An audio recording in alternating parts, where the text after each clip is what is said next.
Hey guys. All right, they're getting mad at me because I'm supposed to be dancing or doing something else, but I really wanted to come on here and we have some really powerful cards. So I'm gonna just speak for a minute.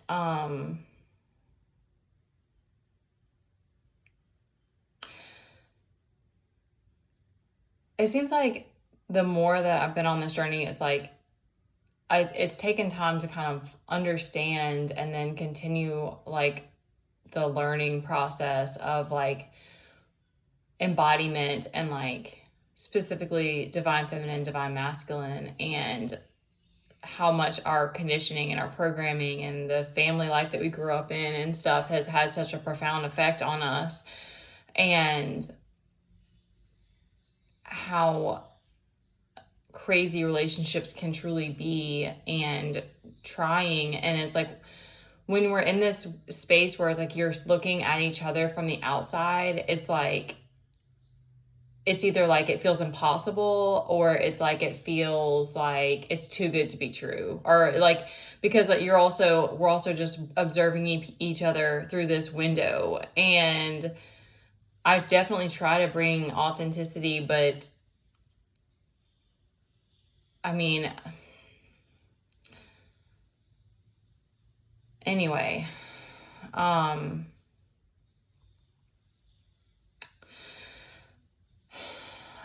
okay, so this is what's coming to me, is that it's like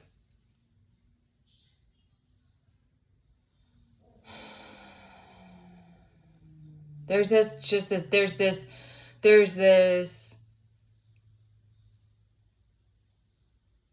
there's this difference between man and woman, that because it continues to surprise me as well. Like there's probably things I will never understand because I haven't been a man in this life. I haven't grown up as a man. I haven't grown up in a situation where I had to certain things as a man were expected. I'm speaking as if I were a man, hypothetical, like putting myself in those shoes. Like I don't know what that experience was like, or like being told that you can't cry and having to shove everything down, and then how to cope with all that later and stuff. And I was definitely avoidant with my own emotions for a time, but it's still in general, like women getting together and like talking about things. It's just more,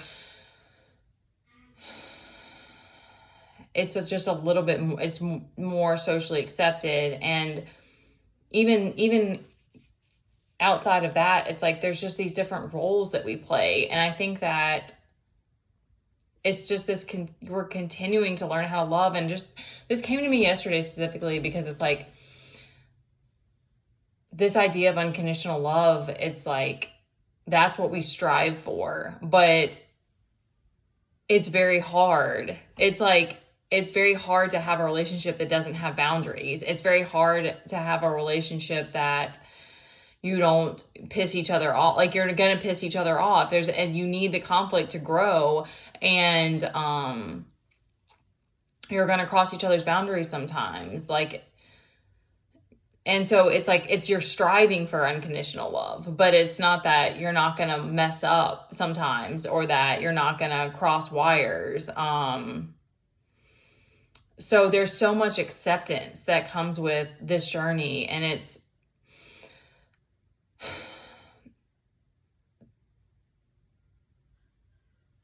one of the scariest, and it's still to this day is very scary to me, to feel trapped. And what came to me, I had an interesting thing come to me yesterday, and that feeling came over me, and this feeling of just overwhelm of like how, like how are we ever going to get to, how are things ever going to line up, or etc. And I had to just kind of breathe through it and move through it, but I was able to kind of like get out of it faster. And then that hit me that it was like, that's everybody. That's all of us to a degree. It's like, it's always our mind. It's always, we can create Eden to at least, I feel that it's possible to have moments of that every single day, but to actually stay in like a high vibration all the time, it takes a lot. You have to, it's like because you have to detach so much, and there's just so much involved. I'm going to recommend Anna Brown. If you guys haven't found her, look her up. Anna Brown is her name, and I don't think I know anybody as high vibrational as her. I mean, she's just, her mindset, her like, and but one of the things that she teaches, I didn't say preach, but she teaches is about detaching from the story of Anna. She looks at it like a separate thing. Like, she's like, yeah, the story of Anna was very traumatic. I mean, she still uses that name. That's still the name she uses for herself, but she's like, she looks at it as like a separate story. And that's something that's come to me, because it's like, if I start to think about like the things that I've been through and like some of the craziness and like, how did I get through that? It's like, it wants to pull you back into it, into the pain and the trauma and the tragedy. But if you can learn to detach from your pain story, you can learn to just embrace life as it is. And also, like, because I know I was speaking about the owl story yesterday, and it's just like finding things. It doesn't have to be nature. It can be I think like any kind of art. It can be I mean, there's just all kinds of things. It can be architecture, it can be math, physics, like learning different types of knowledge. Like, if you can find things about life that are outside of having to have needing partners and needing relationships. Like, if you can find other things. And this is just something this is everybody, like, because I've even had a hard time having hobbies as a parent. Like, so it's like, diving into things that I enjoy learning, diving into spirituality, learning dance, and that coming through me. Like, those are things that have pulled me through really hard times. Because it would be a blessing to have like a divine union, or to have people around you that truly love you and see you. But until that time happens, or if it ever happens, it's like finding things that you love will just help you just embrace the present and accept things as they are, and not feel this lack all the time, or not feel this loneliness all the time. Like, like everything is so bad. It pulls you out of that victim mindset. Like, I think that the victim mindset and the feelings of lack really keep us bogged down. And when we can like let those things go, and definitely finding your place, like figuring out like connection with the Most High is probably the biggest thing, because then it's like that helps guide you and pull you through things. And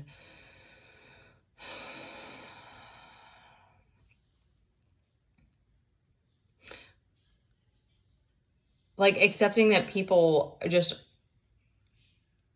it's always going to come back to you. The stories, you'll get caught up in it. Of course. I just think it's a part of it. Like, we get caught up in other people's stories, or thinking that we have to have these things, or, wanting to go and do getting FOMO in time to time and stuff like that. Cause that happens to me too. Cause like once in a while it'll hit me. Oh gosh. Okay. I've got the last story that I'm gonna get to the cards, is that something about being organized. Because my South is Virgo, and but people who have like very clean, like, and I think it's a parent thing too, because I didn't used to be as much that way. But like a lot of times I can only do so much, and my groundedness and my patience and my well-being are like top priorities for me. So it's like, whatever I can accomplish in a day is what I get done. So it's like, but I see these people and they have these like organized homes, and they're like everything clean and it looks so beautiful. And I'm like, it pulls me into that story of like, oh, I wish I had these things, and I wish my house was just, whatever. And, there is something about your environment and beauty that definitely the aesthetics like please us for. I think it's mental. There's more to it than just that we like the way I don't know. I mean, there's that whole, like, some people like messy. It's funny because some people like messy environments. Other people like it to be clean, but it has something to do with like your productivity level. Like, you're able to like feel good, feel safe, whatever, when your environment looks a certain way. But anyways, it was one of those moments that I had to stop myself and be like, where really are your priorities? Like, really, what's most important to you? And I'm like, feeling good in my body, feeling safe, feeling content, like having energy to do things, and like really like having some time to like think, to have mental, like to meditate and have time for like learning and creating and giving in this way, like those are really the things that push me the most. And it's not, and then the other stuff is kind of secondary. So it's just like, you have to realize, especially if you're like me and if you're in the space where you're on your own, it's like you really can only do so much. You only have so much you can accomplish on a to-do list, and that's everybody, of course. But I guess the point is that FOMO hits, everybody gets hit with that. Everybody gets hit with like their grass is greener somewhere else. But finding those things that really ground you and that you love and you adore and you appreciate about life and the resources and that you do have and stuff like that will really, like, I'm so grateful every day that I'm able to do even this, and that I'm able to learn as much as I am. I mean, I guess we could go to the library and get books, but I love that I can like listen. I love being able to hear and listen to like podcasts and different things to learn. And, little things like that that gratitude, like it always helps you get out of that space of lack. All right, there's more that's coming to me, y'all. And like, I don't want to just like go on and on and on and on. Okay, we have the Emperor out here, and he's just so precious. He's just like, look at the sweetness in his face. Hold on, I'm like losing focus. He reminds me of like a ripped Santa, like like Santa decided to like have a spiritual awakening and just get jacked. And yeah, he has like, okay, well, I'm gonna get serious after this. He has steel boots on, and he has a steel glove. One glove. Why does he have a steel glove? Why do you need that? It does look so intense. Like he's like ready to tackle anyone who tries to cross him.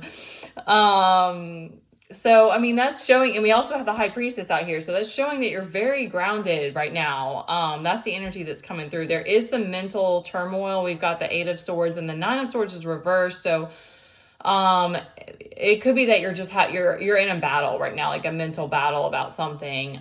There's a similar energy to yesterday because we have the 7 of Cups, and we also have the Moon clarified by the Death reverse. So there's something about a cycle closing and it causing a lot of emotion and maybe confusion, or you just feel like you don't know which direction to take. So I would say let that cycle close. We also have the Empress out here. So I think that's why they're pulling me in that way too. Like you need to create, because I've got the energy for it. So we also have the 10 of Cups. So that might be what's on your mind, is that you're looking, you're still in your heart, maybe you're still wanting that wish fulfillment. But you're standing in a very grounded, like powerful position right now. We also have the Knight of Wands. So use that creative energy that you have. And, this keeps coming to me, so I'm just going to speak it. The last thing is that, there's something about the stability, and this is so funny because I know I keep pulling the Hierophant, and I love Taurus people, and I've attracted a lot of them, and Taurus are such an interesting, position of the zodiac, and like their role, their place here, and like they provide some level of stability pretty much for everybody around them. It's like they don't, whether they like it or not. And that's something as well that I've come to understand about this journey, is that once you become more grounded in your energy, you do give that to the people around you. And that, because I get really tired of like fear and like it being projected onto me, and it doesn't matter in the grand scheme because it's still mine to deal with. It doesn't matter where it's coming from, whatever. It's still something it's mine to deal with. But, I guess it's just a note to like know that is something that if you are a person and you're in this type of position, or you're in the Hierophant, like you're grounded, that you are providing that to the people around you, and that may give them like a feeling of security, or in the other way, a feeling of insecurity when things go awry, or you may even be like changing your energy, or there's something about like it being in the air when, like, you know, things are happening. And that's why I've tried to be really keeping it to myself, because it's like, regardless of whatever ever other people are feeling, like, we're all still on on our own journey. And so it's like, I don't actually owe everybody, like, you know, answers about everything, or like which way I'm going to go. And like, but,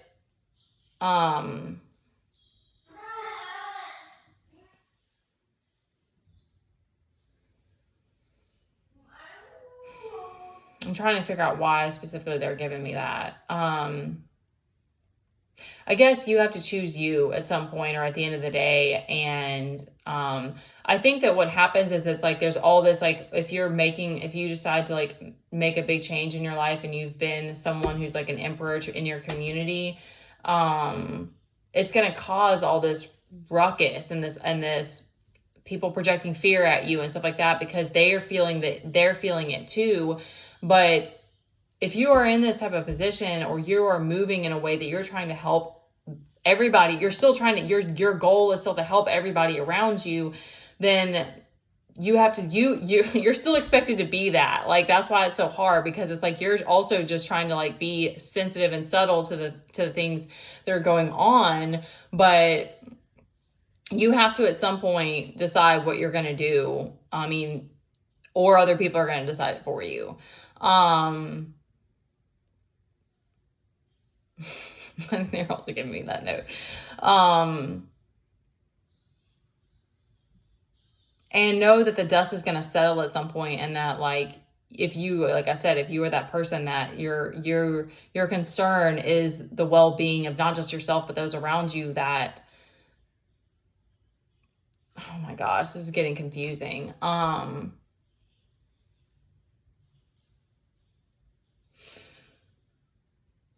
I guess you have to make that choice at some point. You have to choose, like, are you going to stay where you are and like provide that stability for everyone who's needing that in your environment now? Or are you going to choose the path of your soul, which you'll know when the time when you're being asked to change, or when you're being asked to go somewhere else. And in some way, like, that's where the universe, the divine, always steps in. So it's like, if you're an emperor and you move locations or something, like, the divine will find a way, like, it will always be balanced out. So you're not like leaving people empty handed or something. Like, people still have to fend for themselves regardless. But like, that's something that I've just learned on this process, that it's like, I'm actually giving a level of stability to the people around you, which is important to me. Like, so I see how it goes both ways.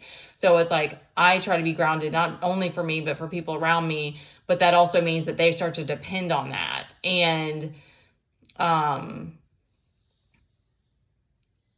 your true north is going to keep calling you, and things will happen however they're supposed to happen. But,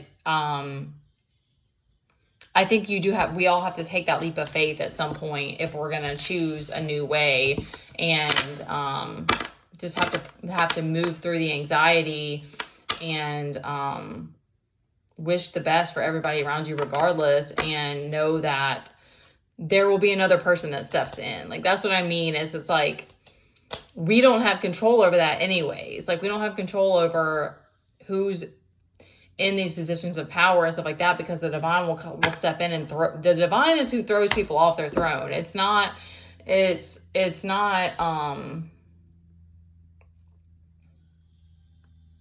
something that we actually have that power over. Like, we can cause each other tower moments. And like, I do think that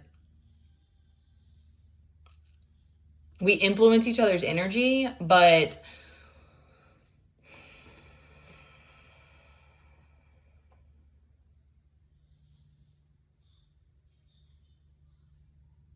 that's all I'm getting, y'all. That's such a crazy download. Okay. When you're on your own, you'll start to see things so differently, and you'll start to understand life from such a different perspective. And you'll start to realize that it's like, it's always going to be you, it's always you making the choices, but it's also like, you choosing what's best for you is always going to be what's best for everybody else. It's just it's you choosing yourself or you choosing to be different is going to still piss some people off, because that's the way of the, like, regardless of like a person's mindset, that is the way of the world. I don't know why, again, I don't know why it's set up this way, because there has to be a catalyst. There has to be a resistance to cause growth. There has to be a resistance so that we can keep moving and keep changing and keep, it's the cosmic way of things. Like, so, it becomes too painful to stay the same at some point. And also, whoever is choosing to grow is going to inspire the other people. Thank you, Spirit. Wow. And I'm going to stop it here. That whoever is choosing to grow and follow their true north is going to inspire the rest of the people to also grow. It's just, growth sucks sometimes, and it's painful and it's not fun. So that's more reason, we're going to circle this bit all the way back around. That's more reason to like find things about life that you love, because, and that's, you know, like, I don't know. It's just, it brings like some magic. It brings like some, everybody has that, I think. I think it's funny. It's interesting because I know that like codependency, and I do think some people are more like those people with a lot of Venus placements, they're like, they like affect the people around them so much that I don't, but regardless, like there's things about life that, you know, is something special to you. And like having those things will really help you when you're moving through big tower moments or big changes. Okay. Been chatting for 22 minutes almost, so I'm gonna stop there. All right, love you guys. You can book a personal reading with me if you need to. You can like and subscribe and share these videos if you'd like. Any support helps.